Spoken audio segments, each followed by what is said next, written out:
Welcome back to Cool Club's headquarters here in Scottsdale. We're back with Mark Timms, Matt Gibbs, and Steve Nichols from Srixon. Today we're talking about Cleveland, Srixon. I know people might not know they're the same thing, but yep, Cleveland is Srixon, and it's all about wedges. So let's go for it. Awesome. Well, thank you. Like you said, I'm Steve Nichols. I've been with Cleveland Golf for 32 years. So wedges I'm very passionate about wedges. I've been selling wedges for a long time. One of my first jobs with this company, I was a customer service manager. Just a quick side story. And one of my jobs was anybody that walked in off the street that wanted to buy wedges, I'd have to go and direct them to an account to go buy them at.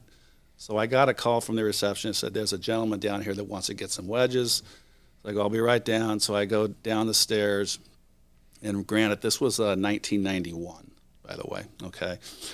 And so there's a guy standing there, and he said, yeah, I'd like to get some wedges for my son.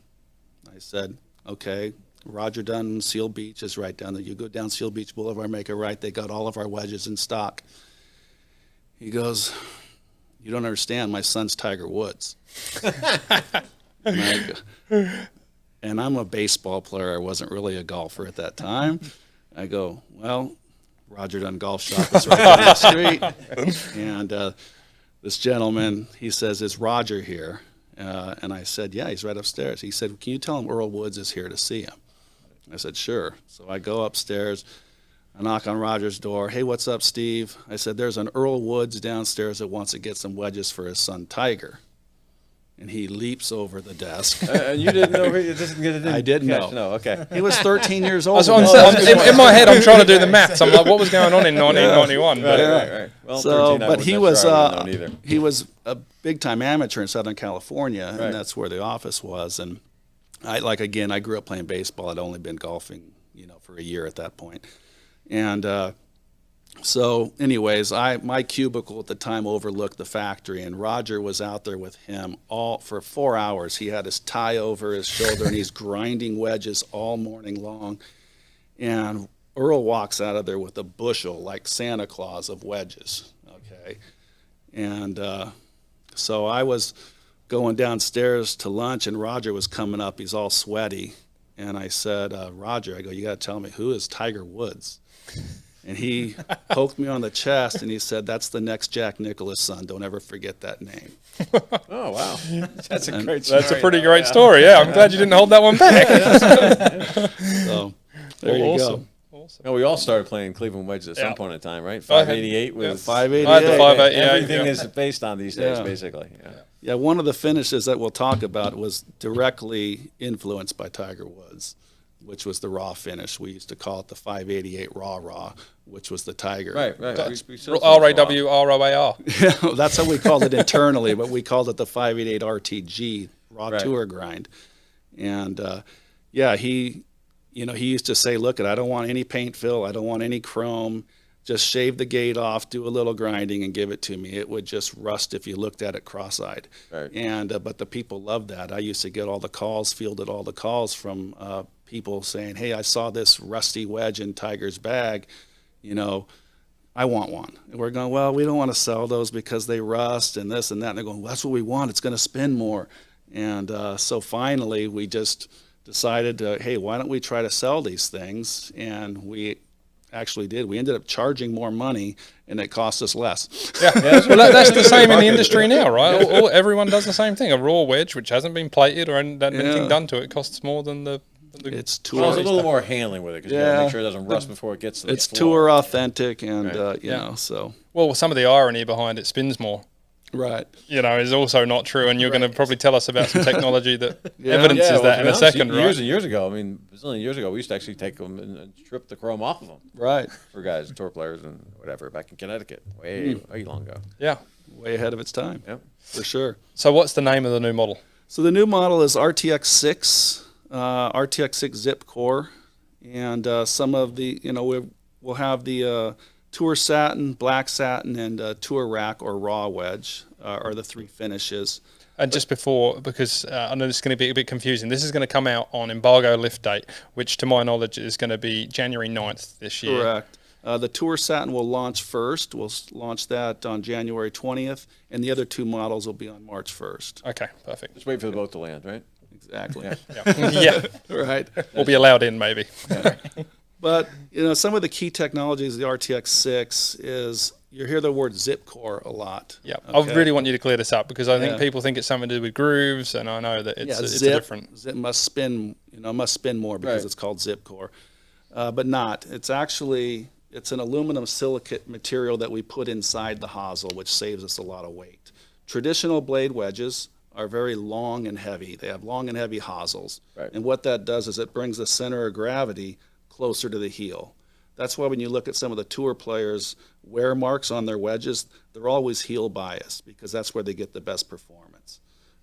So we're able to put this aluminum silicate material inside here and saves about 32 grams of weight. Wow, that's quite a bit. That's quite a bit. I mean, our first generation ZIPCORE was 15, and now with the RTX6, we got it up to 32. Well, that's basically 10% of a wedge, if that Totally. gives people an idea. Exactly. And when you have 32 grams of weight to an engineer to play with, it's like a kid in a candy Oh, yeah. store. They can go and put things, weight, wherever they want. And so they're able to move more weight out where they want it, towards the toe, which brings a center of gravity right here in the center. So what that does is it makes the most forgiving blade wedge that's on the market today. Yep. It's hard to, you know, it's like, you don't really say forgiving and blade in the same sentence very often, but this is actually the most forgiving blade wedge we've ever produced. Well, it gives the average golfer, I mean, to use that term generically, but you haven't got to find the sweet spot. Whereas tour pros, they go out and they'll find the legit sweet spot of maybe every iron in their bag, and they know that wedges just so happen to be nearer the heel. But now the average player can make the same swing and hit what they think is Right. center and get the good result. Yeah, and the last thing you want to do is try to have an 18 handicapper hit it towards the heel. Yeah, there's enough problems with that area. Right. So that's one of the key technologies we have in the RTX6. Another one is we call it a HYDRAZIP. It's a HYDRAZIP blast. People probably don't know this, but the number one spin killer out on the course is moisture. Okay, it's not dirt, it's not grass, it's not debris, it's moisture. That kills spin more than anything else out there. Yep. So with this HYDRAZIP blast that we do to the face, we're able to save 43% more spin than our previous generation wedge. When you're saying blast, is this something you're putting on? This is a coating that's staying on the wedge, or you're stripping something off? It's a, do you know the actual? It's basically a roughness that we're putting onto the face in essence. So it's not an actual seal or anything we're putting on it. It's just a blasting process to roughen up the face in essence. Right. Yeah. Got it.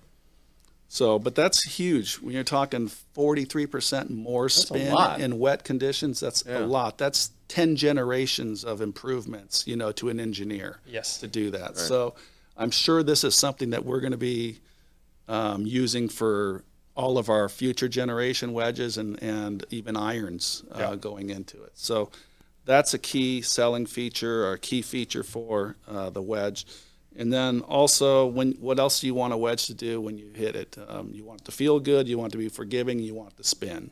So we have the Ulti-Zip grooves, which we call them the ultimate zip grooves, and we've actually got, they're a little bit deeper, they're narrower, so much so that we're able to get 2 extra grooves per wedge.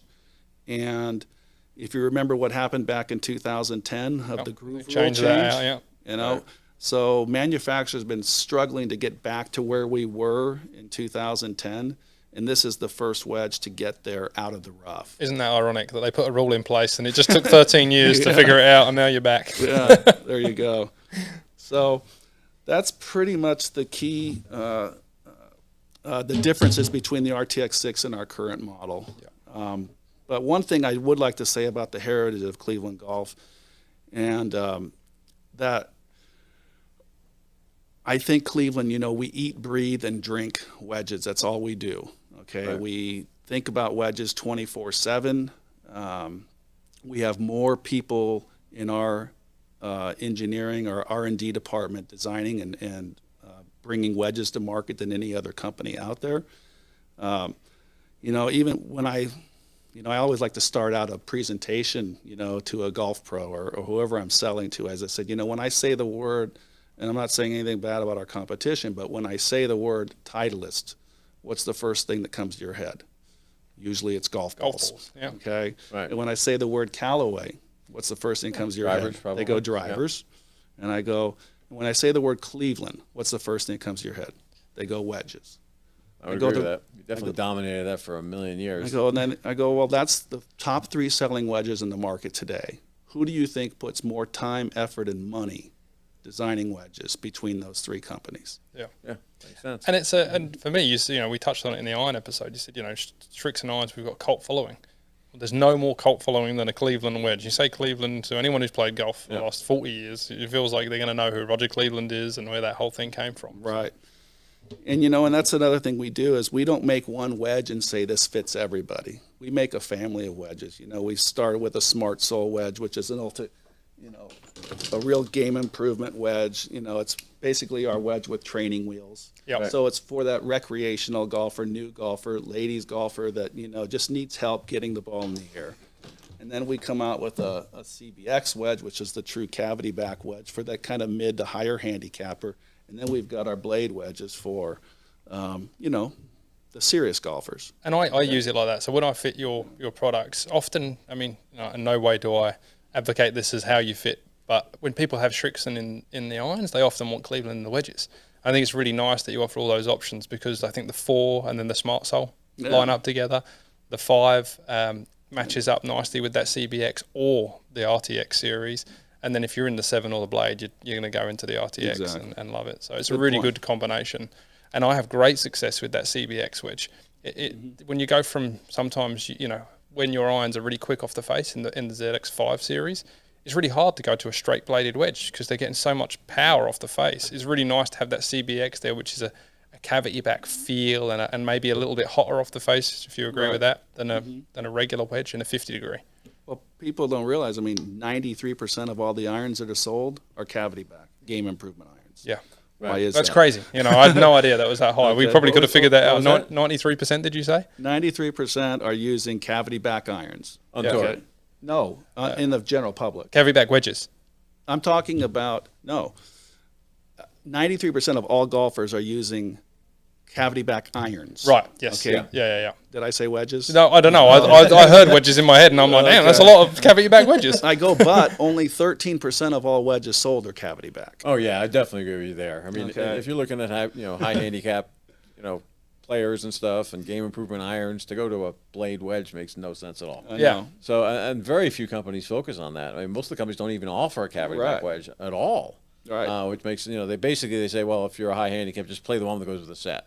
Yeah. And typically the one that goes with the set was kind of a side thought. They just kind of add a couple of clubs. And a lot of the times in those higher, those game improvement irons, the highest loft on the sandwich is, 54 degrees 54, usually. something like that, yeah. So, even high handicaps need to get out of bunkers, even more so, right? I know. So you got a high lofted bunker, and 54 is your highest lofted wedge to get out, not so easy. And that's one of my targets especially when we go on the road, and Justin and I get out in the van and we had some of these really nice clubs. We see a lot of lady members, and in their bags are sand wedges and lob wedges that come with the set. And they're like, I can't get out in the sand. I'm like, well, let's give you some loft and maybe a sole design that helps with it, and they're out. It's or crazy. the worst is the other problem too. You got an older lady who's got 60, 4 50 degrees, gram iron shafts in it, and she's got a Volkey wedge or something with 128 gram steel shaft in it. Yeah. No luck with that either. So it's definitely an area to look at for sure.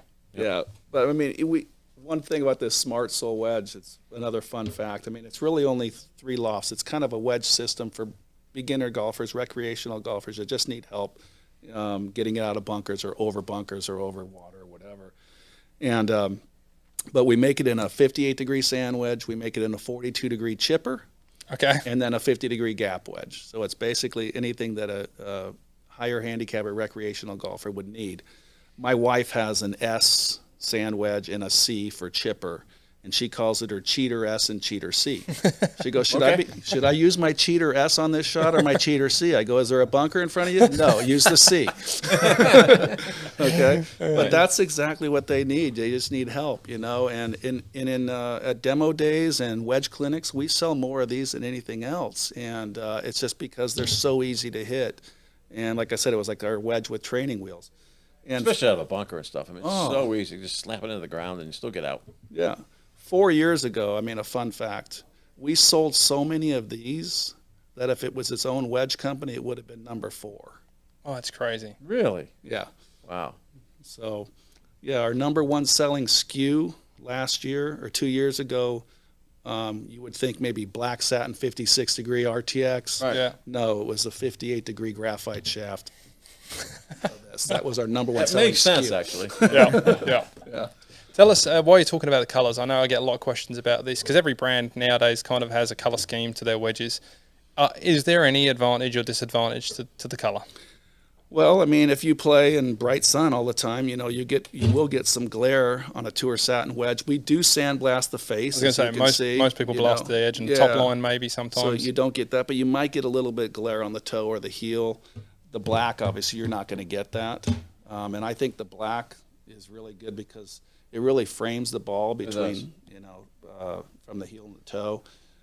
Which kind of something we used to do back in the day, and we stopped doing it, and we brought it back for the RTX6. So I think that's a really good feature for all of you Cleveland fans.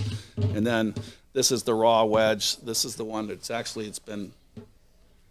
is a brand new sample, never been hit, but you can already see it's rusting because the plastic's off, So, which is great. That's exactly what you want it to do. Yeah, that's why the Rollins are more expensive. You got to put plastic on them. Yeah. And sound and feel though. Do you feel like there's any link there between sound and feel? No, people say that the raw feels softer to them because it's one less finish that's on there. So if you're really looking for softness, they're all going to spin equally, even though people think that the tour raw might spin a little bit or more because of the